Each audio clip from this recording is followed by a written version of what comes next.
Good evening, everyone, and thank you for honoring all of us by being here tonight, but especially to you, Doug. Congratulations.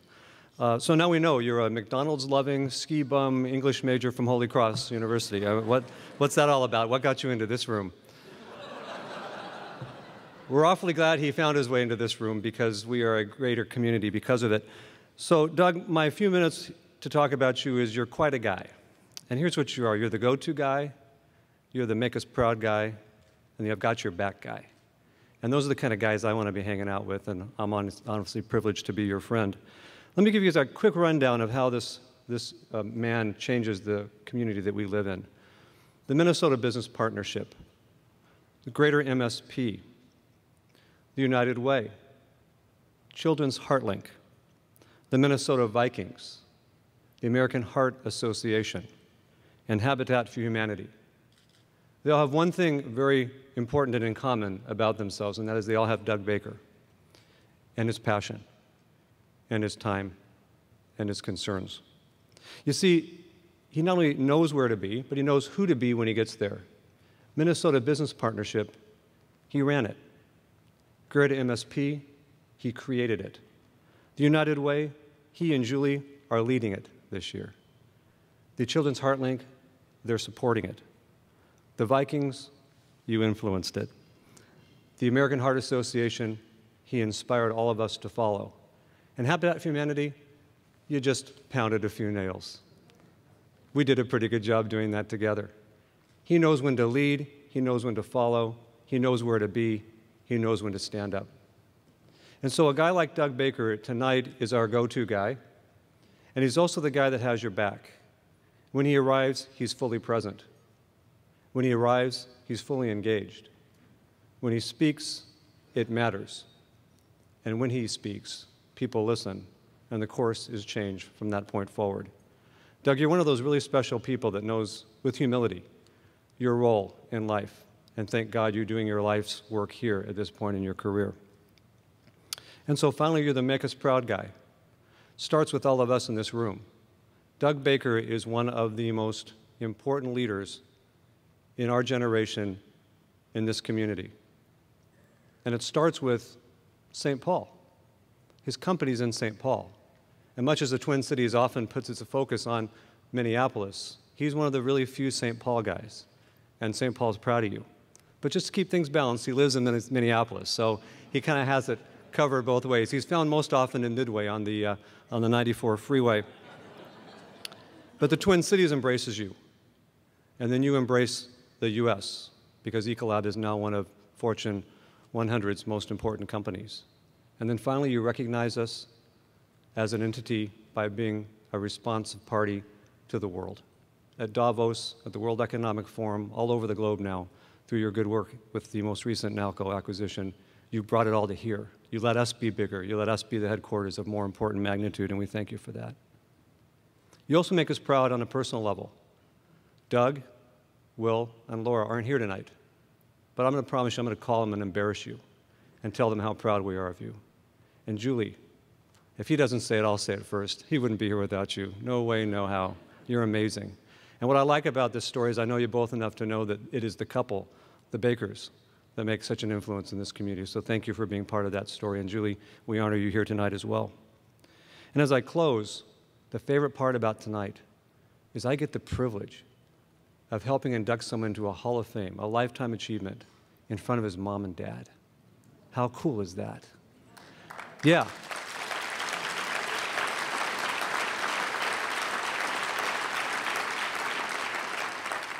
And so Carol and Doug Sr., tonight I have the privilege of introducing to the rest of the world what you've known for many, many years, that Doug Baker Jr. is a man of honor and distinction. We're very proud of him. You started it, and you shared him, and we thank you for giving us the privilege of having this man in our lives at this point in time, knowing exactly where to be, doing exactly what he needs to do to change the future of this community and, in fact, the world. So, ladies and gentlemen, it's my honor to bring forward to this stage Minnesota's favorite son, and I know it to be Carol and Doug Sr.'s because he's their only son. Ladies and gentlemen, bring up Doug Baker.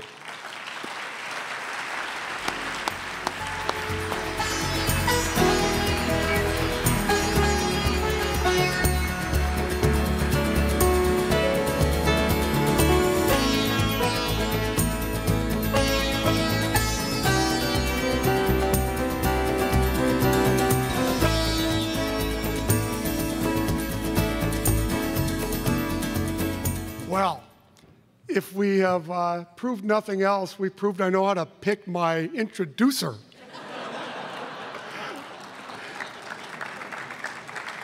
My God.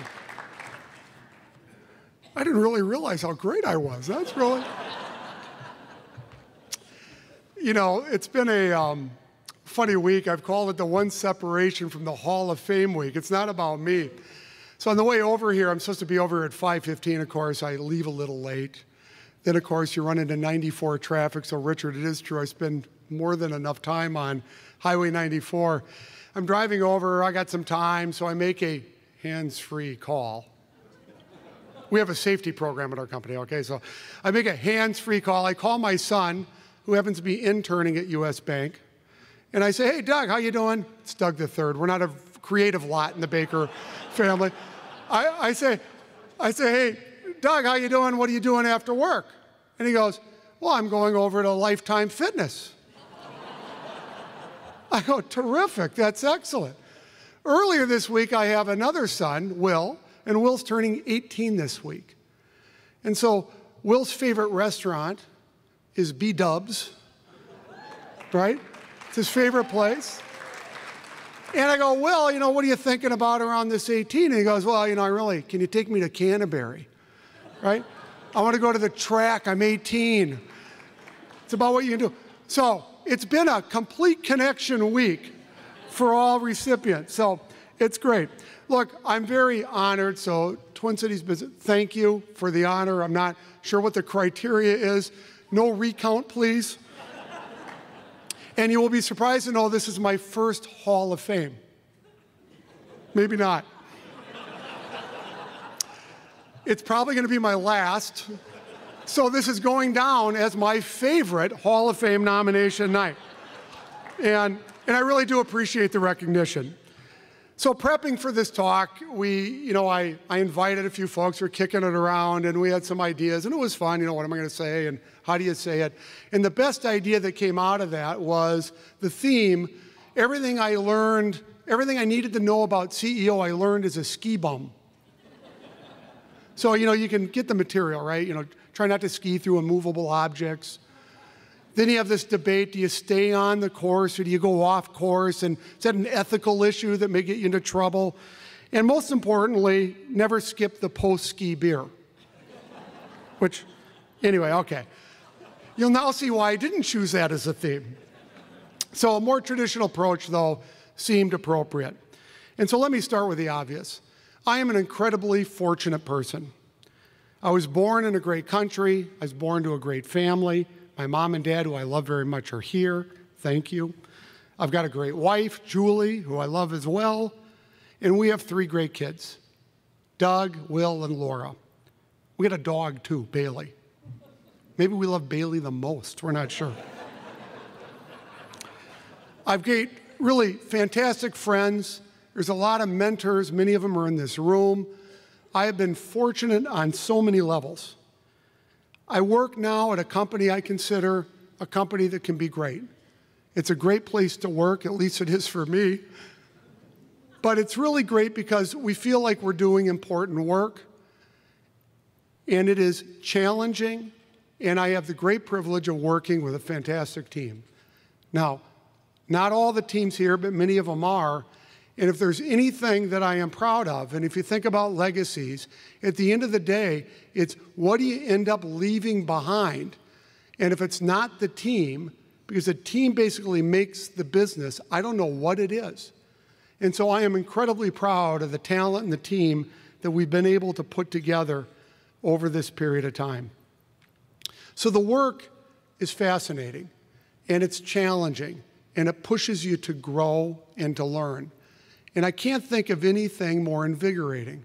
So while it's a job that I've been doing for 8 years, I would say I feel the opportunities looking forward, and my optimism have never been greater about Ecolab's future.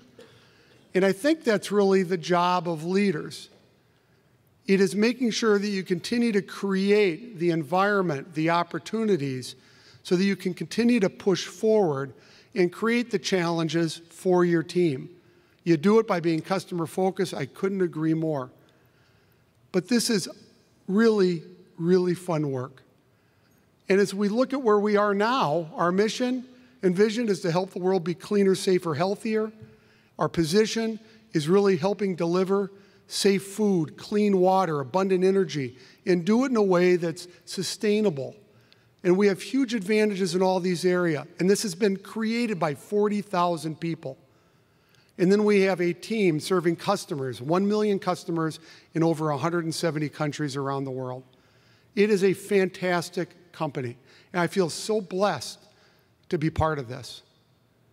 But mostly what it does is it teaches you that if you want the company to grow, you have to be willing to grow and learn as an individual. And I don't think you can separate them.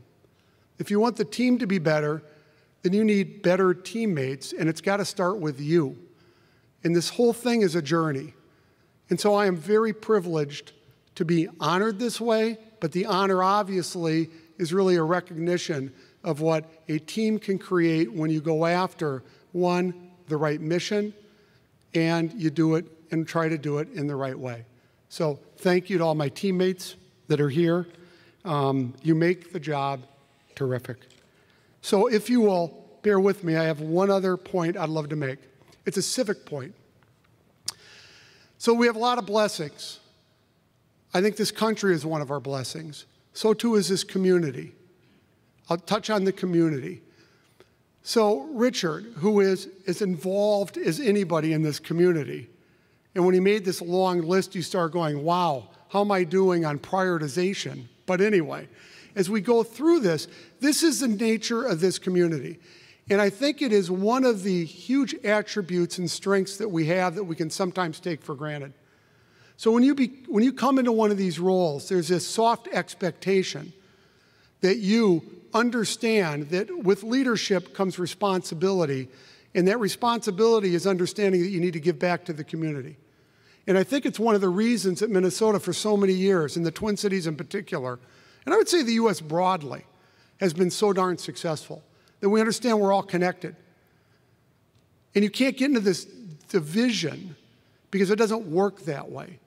That we are going to either win or lose together collectively, and all the work to divide the community or divide the country is absolutely stuff that we can't stand for. I don't care which side it comes from. And so if we want to be stronger and reach the potential that this country and this community has, I think we have a huge obligation to continue the culture that was created in the past so that we can pass it on to the people following us. And so with that, thanks again. I appreciate it.